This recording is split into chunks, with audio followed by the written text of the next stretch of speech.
ఆగండి వీడియోని అయితే ఎవరు స్కిప్ చేయవద్దు. స్కిప్ చేస్తే మీరు ఒక మంచి యూస్ఫుల్ ప్రోడక్ట్ని అయితే మిస్ చేసుకున్నట్టే. చికెన్ పెట్టుకోవడానికి ట్రేస్ ఉన్నాయంట, తెలుసా మీకు ఇది? నాకు తెలియదు, మరి నేను ఇప్పుడే చూస్తున్నా.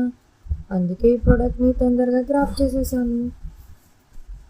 ఈ ప్రోడక్ట్ వచ్చేసి నేను అమెజాన్ నుంచి అయితే పర్చేస్ చేశాను. ఈ ప్రోడక్ట్లో మనకి 2 రేస్ అయితే ప్రొవైడ్ చేస్తున్నారు. ఈ ట్రేస్ వచ్చేసి 2000 ml కెపాసిటీతో ఉన్నాయి. చాలా పెద్దవి ఉన్నాయి, చూడడానికి కూడా 2000 ml అంటే మరి స్టెయిన్లెస్ స్టీల్తో ఇచ్చారు. చాలా బాగున్నాయి. Quality is too good and price is all too good. ఈ బాక్సెస్లో మనం నాన్ వెజ్ని అయితే స్టోర్ చేసుకుని ఫ్రిడ్జ్లో అయితే పెట్టుకోవచ్చు. నాన్ వెజ్కే కాకుండా ఎలాంటి ఫుడ్ ఐటమ్స్ పెట్టుకోవడానికైనా సరే ఫ్రిడ్జ్ కంటైనర్స్గా ఇవైతే చాలా మంచిగా యూజ్ అవుతాయి. సో ఈ వీడియో నచ్చితే కనుక లైక్ చేసి, షేర్ చేసి, సబ్స్క్రైబ్ చేయండి and comment for the link. Bye.